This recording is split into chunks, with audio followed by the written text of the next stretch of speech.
Happy Saturday, everybody. Hope you're having a good weekend. Before I go into the story, I just want to say again to all my subscribers, I appreciate you watching. I appreciate all your comments, support, and uh, and if you're watching the video afterwards, I encourage you to look through the comments. Look through the comments on my last video. Also, there's a lot of good, helpful information out there. A lot of good knowledge being shared.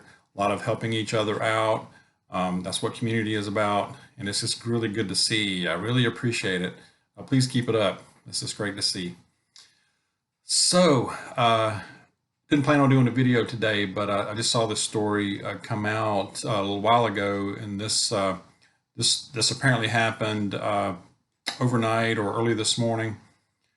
This story that I looked at was published about 2 hours ago, but apparently a major U.S.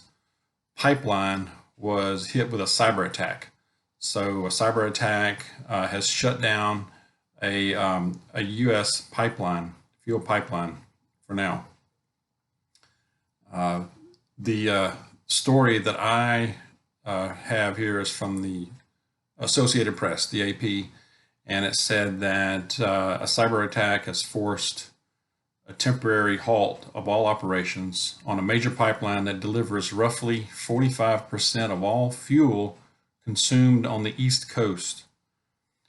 This Colonial Pipeline. So it said Colonial Pipeline said the attack took place late Friday, also affected some of its information technology systems. The company transports gasoline, diesel, jet fuel, and home heating oil from refineries primarily located on the Gulf Coast through pipelines running from Texas to New Jersey. The company is based in Alpharetta, Georgia, but so for right now it's shut down. It did say the impact of the attack on the fuel supplies and prices depends on how long the line is down. It said if it's just 1 or 2 day disruption, it would be minimal, but an outage of 5 to 6 days could cause shortages and price hikes, particularly in areas stretching from central Alabama to Washington, D.C. area. That's a pretty wide swath, okay? And, we already have reported spot outages in Florida, some other places that I've heard just from the shortage of tanker truck drivers. So that story's been out for a little while now. But this could just compound that problem, okay? So the last thing we need is an attack on a fuel line, right? So it said that, United States adversaries have been trying to disrupt American energy suppliers. The most common is the ransomware attacks. They're the most common things. So they've managed to get in and disrupt whatever systems they have to control the flow, to control the flow of all this stuff. So, what else? It did say the attacks were extremely sophisticated, and so it managed to overcome their controls or their IT efforts that combat that kind of thing. So this is Colonial Pipeline, transports more than 1 million gallons of fuel daily. Through a pipeline system spanning more than 5,500 miles.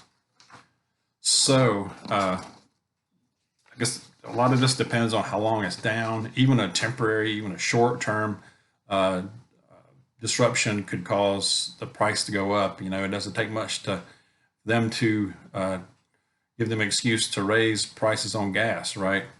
And this can compound a problem we already have. There's enough shortages out there, is what we've been talking about for a while now.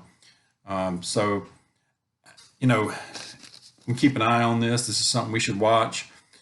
I don't know about you, but I would recommend, and what I'm going to do is sometime this weekend or before the weekend is over, I'm going to go out and fill up our gas tanks for sure. If you have extra tanks, might want to fill them up too. You might want to get a couple of cans and fill them up as well. So we'll see how it goes over this weekend and see if there's a change in this, if they're able to resolve it. Hopefully they can. Hopefully this is a short term. If it's a long-term thing, it said it would definitely affect prices would go up sharply, and you'd have shortages. So That's a big area of our country, the United States. So if you're able to fill up your tanks, and I was just thinking, I mean, heaven forbid, but if this is a long-term disruption, even a week or longer, uh, what does that start to do if you start thinking about it? I mean, if you can disrupt a fuel supply line of that much of our country, it starts affecting other things, right? So you see where I'm going with this. So it starts affecting the ability of trucks and other to get goods to other places, so to get goods to market, right? So not just the fuel trucks, but if other trucks, if other can't get fuel, then it starts affecting transportation of other goods as well. That means food to your grocery store. Okay. So speaking of grocery stores, I've been seeing the comments about some people are reporting more shortages than others, especially with the meat, the chicken, and the beef.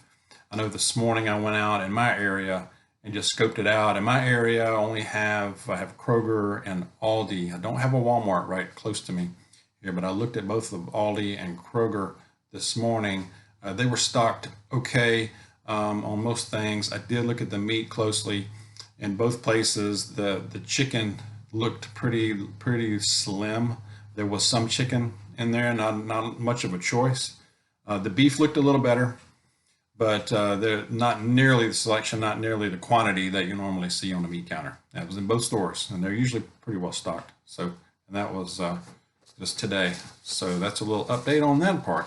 Let me know what you're seeing, if you're seeing a difference in that on that food end, okay, in your area just in the last few days. So, but this could we want to keep an eye on this and see what happens here. But I just wanted to get this out as quickly as possible, so you're aware of it. And like I said, I'll watch it this weekend, and keep prepping, keep putting the food away. Like I said, fill up your tanks. Hopefully it'll be a short-term thing. But anyway, that's about all I have. If you haven't subscribed, please consider subscribing so you won't miss the videos. Again, I really appreciate all the support, appreciate all the good comments, and hope you have a good rest of the Saturday, and I'll see you soon. God bless y'all.